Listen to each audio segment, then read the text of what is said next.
the military is there. That same police officer called Fred Imbisibwe, he has been trailing us all the way. We went to Noya. He came with goons putting on yellow t-shirts to beat us. The military and police protecting those people.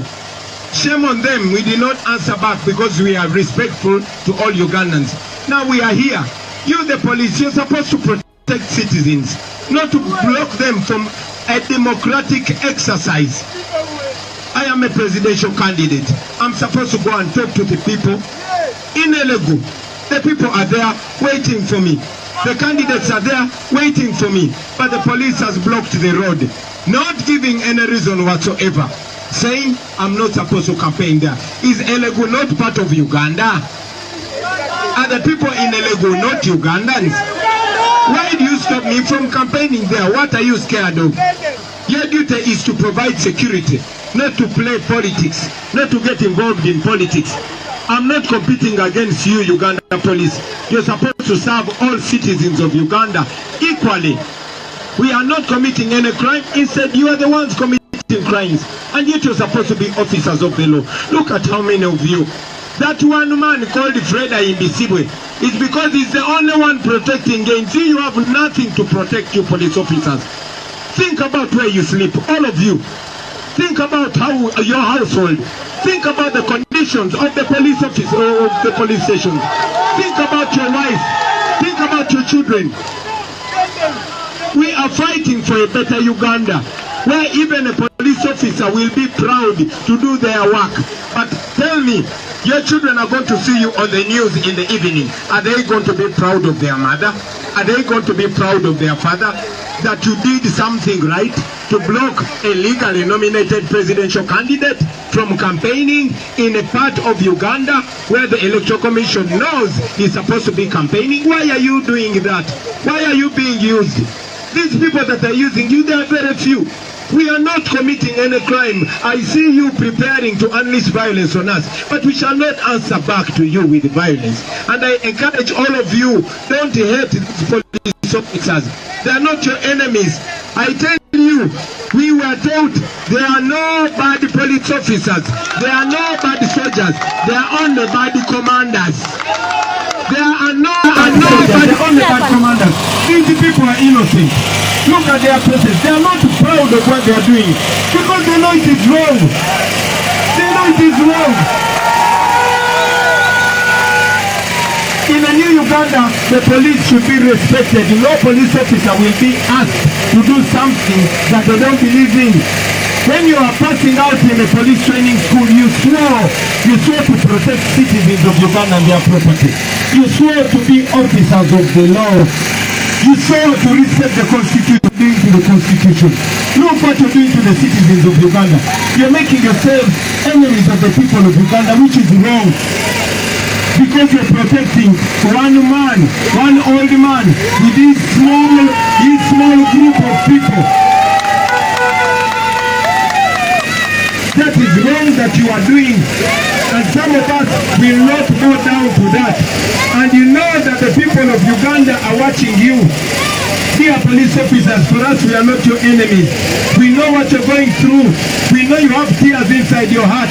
Because what they are making you do is wrong. These people are innocent. These are your fellow.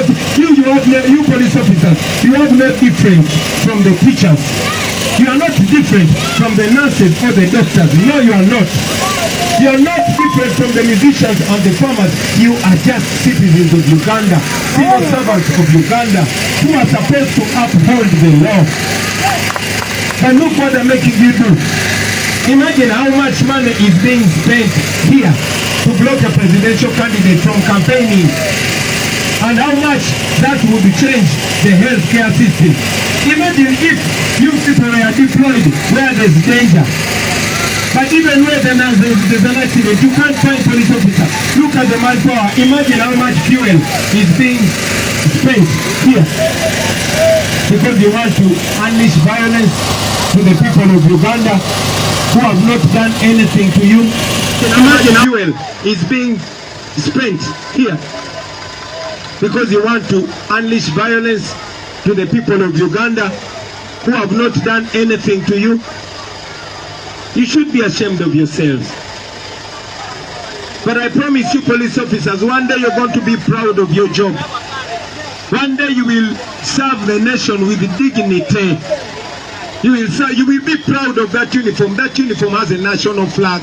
That uniform is supposed to make you proud. Even my son one time told me he wants to be a police officer. That is why we are fighting to make sure that the police is dignified. That is what we are fighting for. We are not your enemies. We are citizens of Uganda just like you. There's a few people that are using you. You will not see where they disappeared from when things change. Okay? So please take that message. For us, we are not your enemies. We know you feel the injustice too. We know you feel the impunity too. But one day, you will also be free because you also need liberation.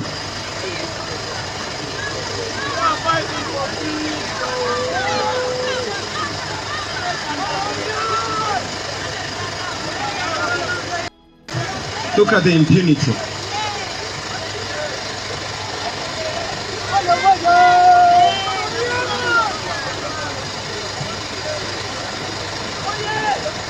To you fellow Ugandans, don't hate the police, don't even throw stones at them, just hold the national flag very proudly.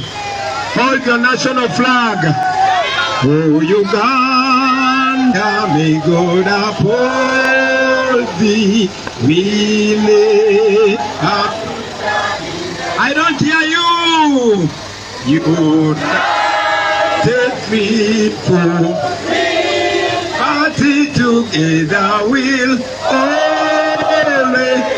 One more time for Uganda. Uganda, may God uphold thee, we lay our future in Christ. United people, liberty together will always stand. Oh Uganda, the land of freedom, our love and labor we give for our own dear land. At our country's calling, peace and friendship we live. People power, our power, people power, our power. For those of you who are here and those of you watching us everywhere, I want you to know that the national flag is the biggest weapon. This Uganda flag is your biggest weapon. Never let anybody make you hate your country. Never get tired of loving Uganda. This is our country. Even the police officer who attacks you when you're only holding the national flag, I can tell you the spirit of Uganda will work on them. This national flag, we got it on independence and we must uphold it. We must be the ones on the right side. Make sure you are always on the right side. Make sure you are always on the right side. Don't let them silence you. Uganda is our country. These people are blocking us, but they will.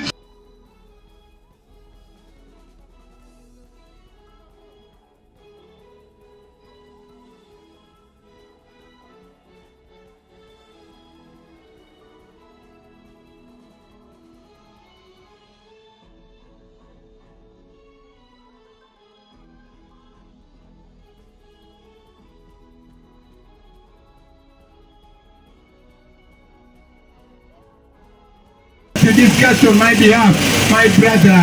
Never sell your soul, never sell your country. Uganda is our country. Don't allow to be used. That is what they always do.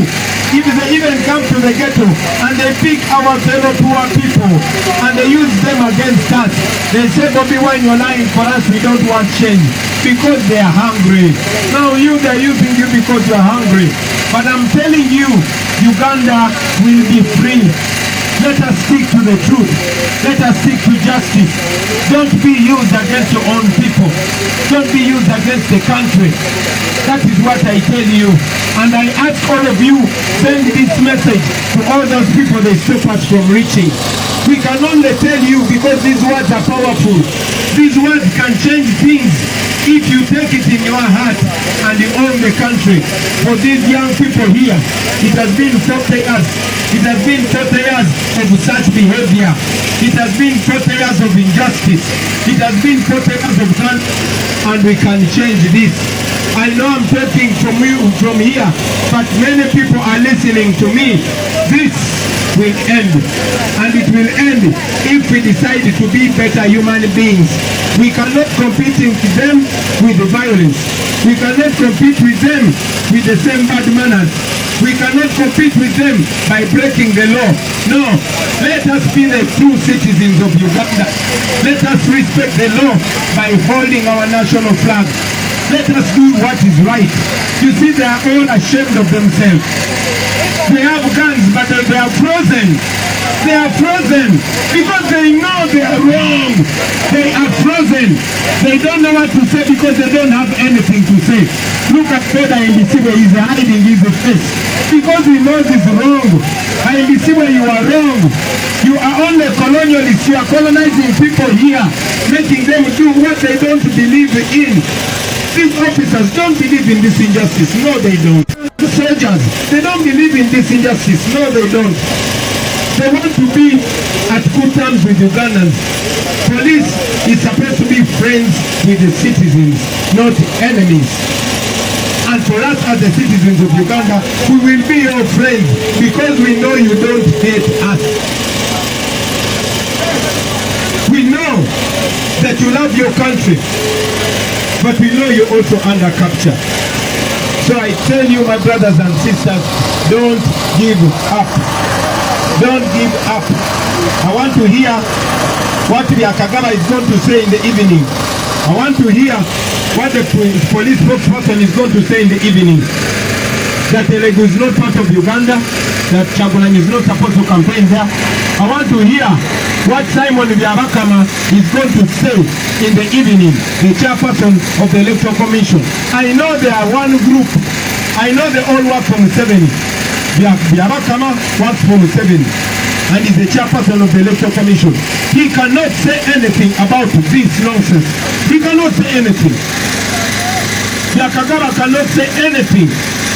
Instead, he's going to come and say, we were driving badly in the road. He's going to say, we were campaigning where we're not supposed to be campaigning. Or you will find any flip the line. But I tell you, the people of Uganda, until each one of you takes the responsibility. Me as a musician, me was not a politician, but I'm doing this work because somebody has to do it. Somebody has to speak for the people of Uganda. We all cannot be silent. The intellectuals are silent. The religious leaders are silent. The moral leaders are silent. All the voices that we expected to speak for the people of Uganda are silent. The international community is silent and came out and spoke about this. But all the people are silent because they are either intimidated or they are paid to be silent in the face of injustice. This is immoral, this is wrong, and we shall call it out, we shall talk about it. And I know each one of you police officers, you're going to be shy.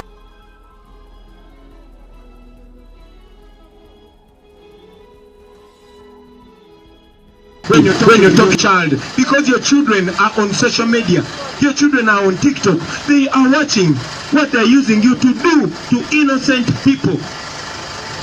I can tell you that this will change. I want you police officers to go back home with a clean heart. I want you to go back home knowing that we don't hate you. I want you to go back home knowing that we don't pray bad prayers for you. We are praying good prayers for you because you know you love your country. We know that if they send you out there to do your job, you will not stop a free citizen, an innocent citizen, a legally nominated citizen from campaigning. We know you wouldn't do that, but now they make you do that because they also want to keep you slaves. Imagine if you had better housing as police officers. Imagine if you had better pay as police officers. But they pay you 450,000, 480,000. A police officer who guards us, you keep us safe. You deserve respect. You deserve better. When will your children go to Makerere University? When will your child afford private education? And yet you are the most important citizens of this country.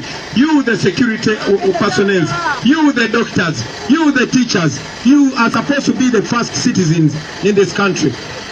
The teachers, they make us who they are. They teach us everything that we are. The doctors and nurses, they keep us alive. You, the police officers, you keep law and order. You, the soldiers, you keep our country safe. You are supposed to have respect. But look, they are making Ugandans hate you. I call upon Ugandans, don't hate the police officers. Even if they are using them to stop us, please don't hate them. Take this message from me. These are not your enemies. And at the right time they will stand with you because they feel the pain as well. Don't hate them. Officers, we don't hate you. Wajeshi, tunawapenda. We don't hate you at all because you are our fellow citizens. We know that if you are not being commanded by a one fix the microphone. We know that if you are not being commanded by a one Freda Invisible, you will not be doing this illegality. You will not be doing this criminality. But look what you're doing. Imagine the cameras are on your faces and history is going to show it. Imagine how you will look at yourself 5 years, 10 years from now. Because Uganda will change, my brother, my sister. Uganda will change. Uganda will change.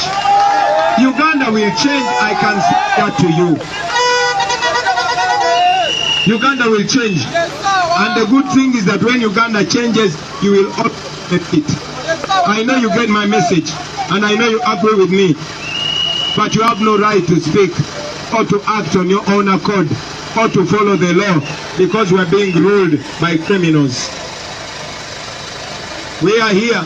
We are non-violent. We are not doing anything wrong. The world is watching you. I encourage the world to keep watching, to see what they want to do to us. I know they want time to go so that they can brutalize people, so that they can arrest people, so that they can round up people. Ever since I got nominated, they have arrested all my security team. When we were in Imbarara, they arrested more than 150. Today, as we speak, 417 members of my team are in prison for no reason. You see that J Fang in the back? They brought that to make sure that they round up people and put them on the track and put them in prison for no reason. But I tell you, Uganda will change one day. Uganda will change one day, and we shall be free in Uganda. And to you, Mr. Yabakama, the world is watching you, and you are being tested. And now everybody knows that the so-called Electoral Commission is not independent. The world knows that the so-called Electoral Commission is biased and they are supporting one candidate over others. The world knows that the so-called Electoral Commission is silent when all this injustice is being done. But Mr. Yabakama was very quick to come out and blame me for buying maize on the roadside. He was very quick to come out and tell the people of Uganda that even if the law permits them to observe the election, he was saying that they will be arrested. That is Mr. Yabakama for you. So shame on you, Mr. Yabakama, for being silent, for being complicit when this is happening. We shall continue talking about these issues because this is supposed to be a free and fair election. But see what the police is doing. You should be ashamed of yourselves. We are packed here. I'm supposed to go to Elegu and I'm supposed to spend the night there because tomorrow I'm campaigning in Gulu. But you're blocking the road. You're stopping me from campaigning because you are scared. You know we have a lot of support there. You think this gives support to your boss? No, you cannot force people to love your boss. You cannot force people to love your boss. cannot, and you cannot stop people from loving the person that they love. You cannot stop the truth. This is not about Bobi Wine. This is about all the people of Uganda. What is happening to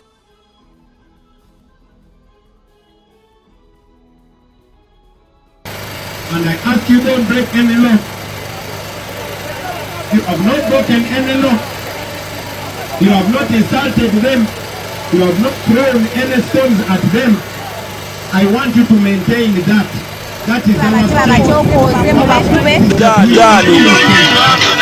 Our strength is that for us, we are patriotic citizens. You have not broken any law. You have not broken any law. You have not insulted